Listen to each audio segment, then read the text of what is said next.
So clearly you're so dedicated to being a full-time musician. I mean, you've abandoned the not abandoned, but you've moved aside from the entrepreneurial side, running your own shop, and are going completely headfirst into all this and doing it the right way to add as well.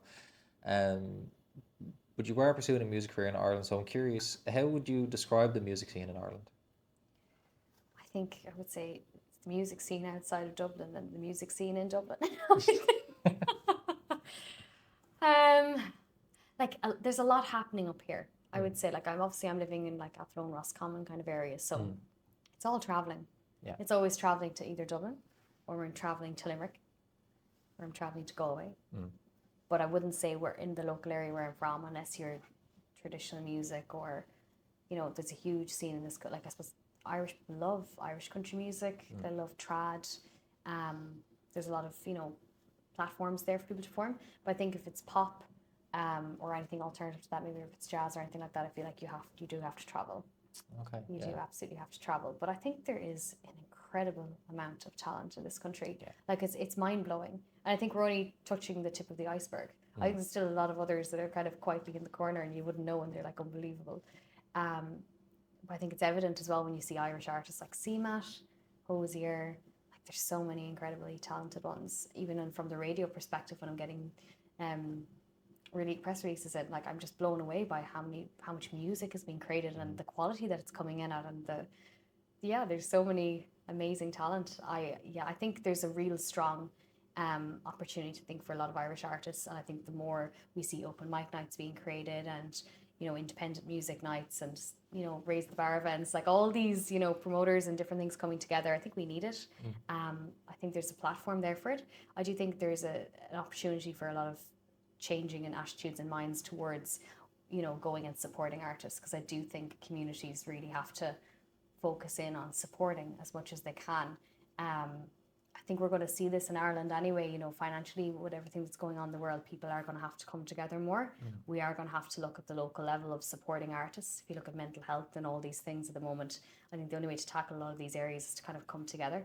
I think that's the beautiful thing about music, is it brings people together. Absolutely, yeah. Yeah, I think with everything going on, there's going to be amazing art created out of it. Cool. No, I absolutely couldn't agree more. And I think it's interesting to hear your perspective as well from someone, like, I mean, you're living in the Midlands, and while I do love the fact that there is still that space for musicians to go out and play, whether it's trad sessions in pubs, I think it can perhaps be quite limiting.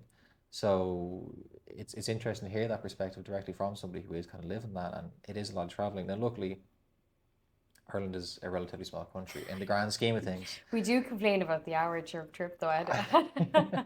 I had visitors over from New York recently, and they're like, everything's so nearby here. They're like, they were driving from Dublin to Sligo nearly every day, and I was like, for us that's like a monumental That's trip. a hoof. But it's like, so we are, I guess it's not like ridiculously far, like 6-hour journeys over there, which is crazy. But still, though, it's that community aspect of it. Like, you want that community support. You want that opportunity, whether you're in Athlone, Roscommon, or anywhere else that isn't Dublin, Cork, Galway, Limerick. I think so.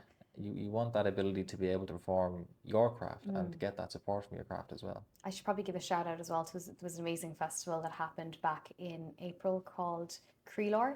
Okay. I think that's the heart of the Midlands. I think that's the meaning of that. But it was amazing because they had a lot of independent local artists performing, and they went to different venues throughout the town. So cool. You can see how that's going to continue to grow and grow and grow. And they had an amazing reception. It was organised as well by a lot of young people, and it was amazing to see that start off. So I think that'll start kind of this momentum, getting other towns to do things similar. Instead of having a big festival in the field, they went to the local venues. They went to where the local music scene was. They went to the local churches and had them as music halls, and it was really well done. So I think hopefully that if that can continue to spiral and to have that every year, I think in the Midlands we're very lucky. No. But we need these platforms. Yeah. Yeah. No, absolutely. Was that held in one town? Was in Athlone. In Athlone, okay. Yeah. So you said it was hosted in multiple venues. So would that be? There's a gig going on in the church, coincide with a gig going on in the nightclub, coincide with a gig going on. Like, was it all happening at the same time? All happening in the town over 3 days, Friday to Sunday. Wow. And of course we had the amazing weather as well. No one was expecting it. Like, it was like Spain. It was amazing. Perfect timing for it, like really good timing. And like they'd have like, you know, like for example, they had some of the local pubs there, they had one of the local hotels where the nightclub is, they had churches, they had other venues like they had a mindfulness section as well. Nice. But again, they were in a lot of yoga centers and places where people of mindfulness would go. They had the events there.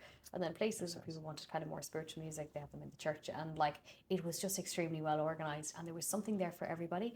But what was even better, I think, was it was supporting local businesses. So they were benefit obviously from, if there was drinks sold, it was sold within the premises. And Absolutely. again, like local restaurants, cafes, everyone benefited. So instead of having this thing that was secluded out in the field, it incorporated the town. Yeah. They had the colleges involved, they had the secondary schools involved, and so the word got out there and it had that community focus. And I think that's why it succeeded so well. Yeah. So hopefully that approach, I think, could be taken similarly in other towns.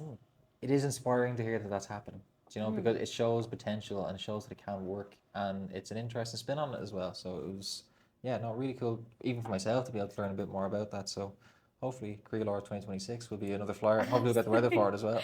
Absolutely. Yeah.